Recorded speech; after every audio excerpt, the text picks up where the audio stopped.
আপনারা দেখতে পাচ্ছেন এই যে খাবারটা দেখছেন, এই যে বালু আছে, এই যে সিলেকশন বালু আর এই যে লেয়ার লেয়ার অন ফিড। এই খাবার এখন দেবো, ওরা সব খাবে। এই দেখেন এই সারিবদ্ধভাবেই খাবে ওরা। ওরা প্রথমে একটু কাড়াকুড়ি করে, কিন্তু পরে সব লাইন হয়ে যায় আর কি। কিছুক্ষণ পরে ওরা সব সারিবদ্ধ হয়ে যায়। এদের খাবারের কোনো বাছাগুছা নেই। আপনি যেটা নরম জিনিস অর্থাৎ ঘাস, কেউটো, আপনি মানে আশেপাশে যে নরম জিনিসগুলা এটা দিলে এরা খেয়ে নেয়। আর কেনা খাবার বলতে লেয়ার লেয়ার ওয়ান এখন দিলেই এই 1 মাসের মধ্যে এরা ডিম পারবে। এখন প্রায় 1 কেজি 1.5 কেজি ওজন হয়ে গেছে। তো আসলে আমি যে বিষয়টা হচ্ছে যে খাদ্য কেনাটা এখন আমার জন্য খুব কষ্টকর হয়ে যাচ্ছে। এরা ডিম পাড়ার মতো হয়ে গেছে। হ্যাঁ, এই কারণেই মূলত এদের খাবার চাহিদাটা হচ্ছে লেয়ার লেয়ার ওয়ান।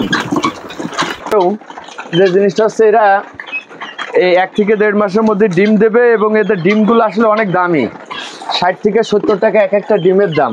হ্যাঁ, তো আসলে যে জিনিসটা হয়েছে যে মুরগিগুলা এদেরকে খাবার দিতে পারলেই এরা শৃঙ্খলভাবে খায় আর কি। রোগ বালাই নেই। লালন পালন করছেন, এদের বয়স কতদিন? এই 6 মাস প্লাস, অর্থাৎ আর মাস খানেকের ভিতরে অথবা 1 থেকে 1.5 মাসের ভিতরে ডিম দেবে এরা আর কি। এত মুরগি থাকতে আপনি হঠাৎ এই বাড়িতেই তিতির মুরগির খামার করলেন, এর কারণ কি ভাই? এটা আমি প্রথমে শখের বসে করছিলাম, তারপরে চিন্তা করলাম যে যদি সম্ভব হয় আর কি, যে একটু সময় বেশি দিতে পারলে এদের লাভজনক। কারণ হচ্ছে একটা তিথি মুরগি একটা 1 পিসের দামই হচ্ছে 250 টাকা 1 পিস মুরগির দাম। 1 মাসের বাচ্চা আমি গোপালগঞ্জ থেকে কিনে নিয়ে আসছিলাম। তা আমি 150 পিস কিনে নিয়ে আসছিলাম, কিছু বিক্রি করে দিছি আর কিছু রাখছিলাম। তাই এই কারণে আর কি মূলত আমার শখের বসে। যদি আপনার মন খারাপ থাকে, এদের এগুলো দেখেন কত সুন্দর দেখতে, খুব সুন্দর লাগে এদের এই ঝুঁটিগুলো।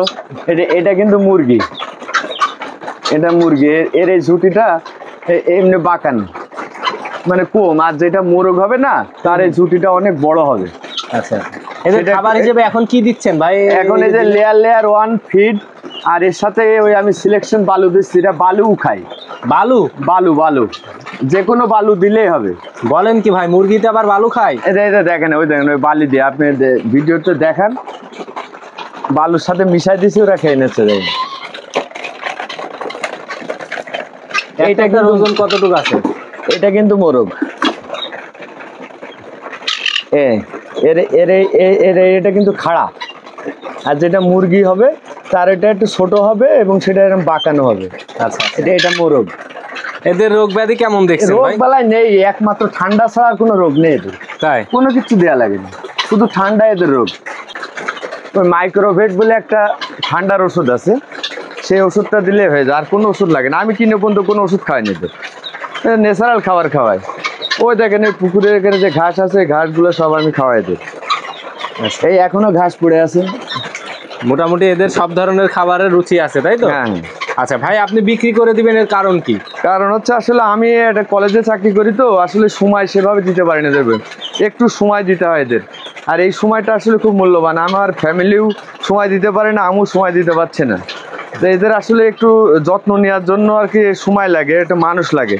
সেই মানুষটা আসলে আমি সময় দিতে পারছি না, এই কারণে আমি বিক্রি করে দিতে যাচ্ছি। আচ্ছা ভাই, সেই ক্ষেত্রে যদি কেউ নিতে চায় আপনার সাথে যোগাযোগ করবে কিভাবে?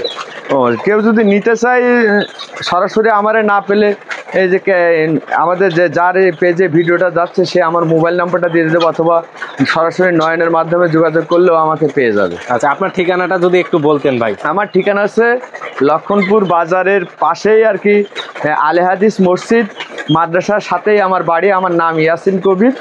যে কারো কাছে জিজ্ঞেস করলেই বলে দেবে যে তিথি মুরগি পালন করে ইয়াসিন ভাইয়ের বাড়ি কোনটা, দেখাই দেবে। আচ্ছা আচ্ছা, আপনার মোবাইল নাম্বারটা একটু বলে দেন ভাই। আমার মোবাইল নাম্বারটা হচ্ছে 01729 94 86 12। আবারও বলছি 01729 94 86 12। ধন্যবাদ ভাই।